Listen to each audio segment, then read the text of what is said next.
Merong ganitong sinabi ang Diyos sa pagluluto. Basa. Punta tayo sa kitchen. Sabi ng Diyos sa mga lingkod niyang Israel, huwag mong lulutuin yung kambing sa gatas ng nanay niya. Matagal ng panahon nakasulat sa Biblia eh. Hindi naiintindihan ng marami kahulugan nun eh. Bakit ganon? Bakit bawal lutuin yung kambing sa gatas ng ina niya? Ano naman ang masama?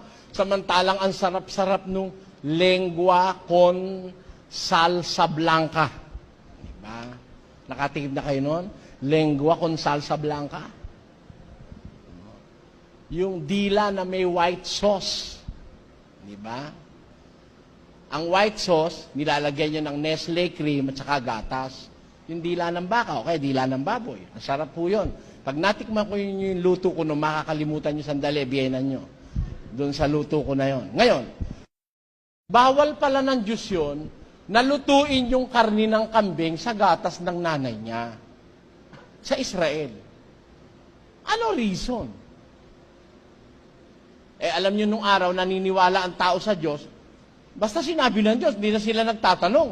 Sabi ng Diyos, huwag kayong kakain ng baboy, karumal-dumal sa inyo. Oh. Kakainin nyo, ito lang, baka. Yung umunguya, may biyak ang paa, yun, makakain nyo. May biyak ang paa, barang baboy, biyak ang paa. Hindi naman ngumunguya, ngumangasab, bawal yan. Hindi alam ng mga tao ngayon, ang kahulugan ng mga bawal-bawal na yun. Alam nyo ngayon, natuklasan ng siyensya, tama. Alin ang tama? Ito. Yung gatas, alam nyo yung gatas nakukurta, di ba? Hindi po ba alam nyo yung salitang kurta? Nagka-curdle ang gatas, nakukurta. Yung palang gatas, hindi matutunaw sa tiyan ng tao kung hindi muna makukurta. Kaya kailangan, pag uminom ka ng gatas, para matunaw yon, ma-digest, makukurta muna siya ron. Makukurta, magka-curd. Ngayon, kung kakain ka ng gatas, tapos kakain ka pa ng karne, may kasamang karne, magkakahalo sila. Hindi magkakasabay ng pagkatunaw o pagka-digest. Kasi maghihintay pa yung gatas na siya'y makurta bago siya matunaw. Mauuna ngayon tunawin yung karne, kung sinabayan mo ng karne. Ngayon, yung chemical reaction ng pagtunaw ng karne, kakontra naman ng chemical reaction sa pagtunaw ng gatas. Kaya, imbis na magkaroon ng digestion sa tiyan mo, ang mangyayari, putrefaction. Ang tawag ko ron. Imbis digestion, putrefaction ang mangyayari sa iyong tiyan. Magkakontra ang chemical reaction at ang digestive enzymes na kailangan, magkakakontra. Imbis na yan ay matunaw at mapakinabangan ng katawan mo, nagiging lason sa loob. Nagkakaroon ng putrefaction, pagkabulok, at magiging lason. Ayun. Ano po ibig ko sabihin, mga kababayan? Baka sabihin nyo, nalalayo na tayo sa pinag-uusapan natin. Naniniwala kayo, may tae, hindi mabaho. May tae, hindi mabaho.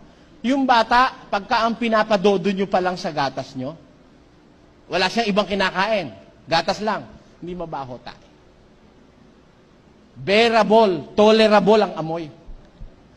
Pero pag kung ano-ano na pinagpapapakain nyo sa bata, sama-sama na hindi na magkakabagay, mabaho. Parang tain ng matandang tao na kung ano-ano pinagsama, mabaho na. Kasi, imbis ma-digest, nagkaroon ng putrefaction. Nagkaroon ng pagkabulok. Dapat ang pagkain huwag mabulok. Matanggap ng katawang hindi bulok, ma-digest, matunaw, madala sa mga bahagi ng katawan natin ng hindi bulok. Pagka pinagsabay mo pala yung gatas at saka yung karne, imbis digestion, putrefaction. Yan ang natuklasan ngayon ng siyensya. Tama ang Diyos, oh. Huwag mong iluluto ang karne ng kambing sa gatas ng nanay niya. Ayaw ng Diyos pagsamahin ng karne at gatas. Kasi magkakaroon ng magkakontrang chemical reaction sa digestive system natin. O, yan. Parang ganito, para maintindihan nyo. Ngayon ho, may bagong siyensya. Yung siyensya ng tropology. Siyensya ng tamang kombinasyon ng pagkain. Oh, tamang kombinasyon ng pagkain. Ang magkatama palang kombinasyon ganito. Kakain ka ng karne, huwag kang kakain kanin o tinapay, huwag. Ang ulam mo sa karne, gulay. Tutulong yung gulay na tunawin yung karne. Samantalang pag sinamahan mo ng kanin, tutulong yung kanin na mabulok yung karne sa tiyan mo.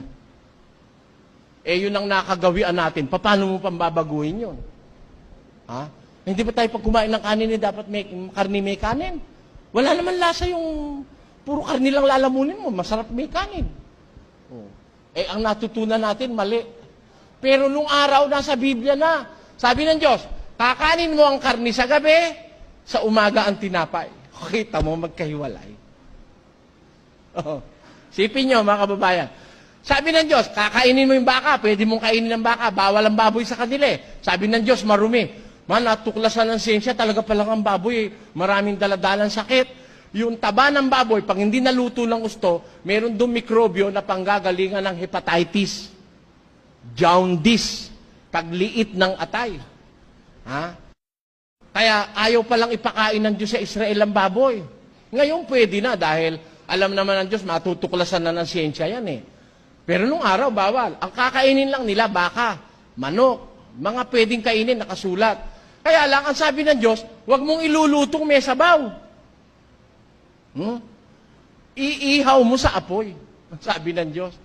Aba, nung matukla-tuklasan ng siyensya, yan palang baka at saka yung mga baboy, pag pinapatay pala yan, nagkakaroon pala yan ng chemical reaction sa katawan. Yung natatakot sila dahil pinapatay sila, nagpo-produce ng maraming lason. Yung lason na yon nasa dugo. Kaya ang utos ng Diyos, pag magpapatay ka, tatapon mo yung dugo, tatabunan mo yung lupa. Kasi nandun yung lason eh. Pag kakakainin mo na, iihaw mo. Pag inihaw mo kasi, yung mga natitira pang mga konti-konti pang mga iskoma ron, tutulo pa rin. Kainin mo man, di ka masyadong makakakain ng mga lason. Ganun sa Diyos sa Biblia. Kaya, nung matuklasan na siyensya ngayon yung palang mga hatol-hatol ng Diyos doon sa Biblia, scientific Pagkakakain ka ng karne, mas maganda, may kaulam na mapait na gulay. Yung amargoso, yung ampalaya. Maganda palang kombinasyon yon. Eh, nasa Biblia na yon. Ngayon lang natuklasan ng siyensya. Kaya yung Biblia at siyensya, hindi yung magkalaban. Gusto niyo pong ituloy natin ito, mga kapatid? Sige, hindi natin matatapos kasi ngayon Meron pa po kasing mga mahahalagang bagay na dapat mapatunayan Kasi baka kayo magduda sa Biblia, ayokong mangyari yon. Kasi po ako walang duda sa Biblia, kaya lang sinasamahan ko kayong magsaliksik para maintindihan natin ang Biblia, hindi isang aklat na pwedeng biruin. It speaks the truth.